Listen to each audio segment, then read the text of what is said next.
Well, since the dawn of the 60s, music and mischief have gone hand in hand. Sex, drugs and rock and roll became the ultimate anthem for singers dedicated to living their lives on the wild side.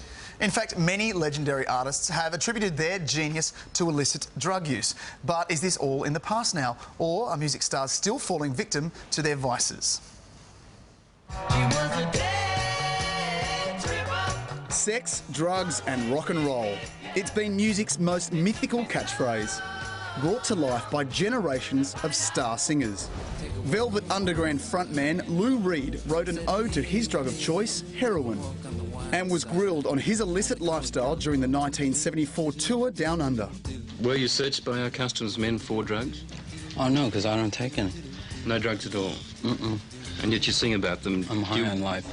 The Beatles were rumoured to have heavily relied on drugs while recording Sgt. Pepper's Lonely Hearts Club. But personal use wasn't for public knowledge, according to Paul McCartney. Do you think you have now encouraged your fans to take drugs? I don't think it'll make any difference. You know, I don't think my fans are going to take drugs just because I did. Meanwhile, legendary rocker Paul Kelly's been upfront about his relationship with recreational drugs. People do use hard drugs recreationally, and not all the time that people can use drugs like heroin without having a habit. I never did. It seems when it comes to music, getting high to get by has often been celebrated. So, is the age of experimentation back, or is it time for the come down?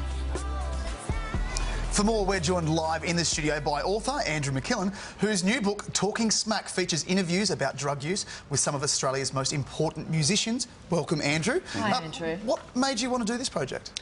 I'm a lifelong music fan, and for the last 5 years I've been a music journalist. But in the last couple of years, after avoiding drugs most of my life, I turned 24 and worked up the courage to start trying some of these things for myself. I didn't die, I didn't have a bad time. In fact, I had a fantastic time using drugs like cannabis and MDMA. And I don't think there's any shame in saying that. It's just rare that we hear those kind of stories in public. So with the book, what I wanted to do was to talk to some of our best-known musicians about their honest, truthful experiences with drugs, illicit, legal and prescription, to kind of put these stories out into the public and have them up for discussion, because I feel that for too long they've been kind of confined to the shadows. Alrighty, so you spoke to many different artists, from Tina Arena to Gautier. Who surprised you the most? Gautier was interesting. The fact that he has abstained from drug use for his career so far, but he says he remains curious about trying these sort of things because he's seen it in his friends and other musicians who have tried things and found that that may have been the key to unlocking their creativity. So while he abstains from drugs, and that's a perfectly valid decision, he remains curious about the possibilities that drug use can unlock in creative people. Tina Arena?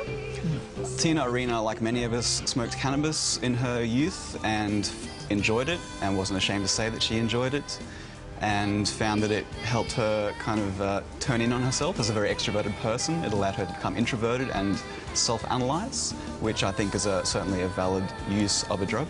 Do you think people aren't saying that they're doing it because it's illegal? I think so. I think there's a lot of shame and stigma associated with talking about drug use, and that's really what I want to get across with the book. The fact that just because something is illegal, it hasn't really stopped many people from using drugs, so why can't we talk honestly about something which is common for thousands of Australians every week? Yeah, for some Australians, not for the vast majority of Australians. Sure. To me, this sounds like a bit of a handbook for drug use. Is it? No, it's not advocating drug use, it's advocating the healthy discussion. You're talking about it unlocking creativity, Sure. and they, you know, didn't have any hits until they started taking drugs. So, I mean, is that a fair criticism, do you think? Potentially, but with the book I'm advocating a healthy discussion of drug use as something that affects many people, both positively and negatively. I think just to focus on the negatives is to miss the point a bit, because we've heard about the negatives for the last 4 decades of the so-called war on drugs, which many experts agree is failed policy. It doesn't discourage drug use, it just pushes the profits into the hands of drug traffickers. Okay, do you think that this book glamorises, you know, the practice for others? I don't think so, because there's a range of stories from abstainers like Gautier to recreational users, which is many of the people I spoke to for the book, to those who did experience addiction of various kinds, whether heroin or crystal methamphetamine. So it displays the full range of possibilities when it comes to drug use, and I think it's important to have the full story on offer rather than just focusing on one angle. So it does have positive and negative. Who are the people who spoke out negatively and said, I wish I never went near this stuff?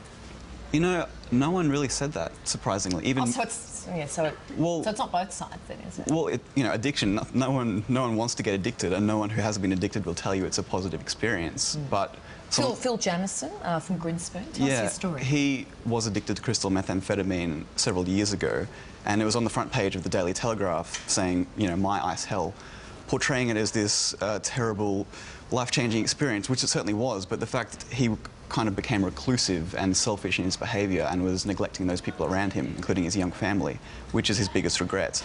But in terms of his health and his ongoing life now, he's still a successful musician. He was on this show recently, I believe, talking about his White Album tour. It was a part of his life, but it didn't control or destroy his life. And I think it's important to hear those full stories rather than just snippets here and there. Yeah.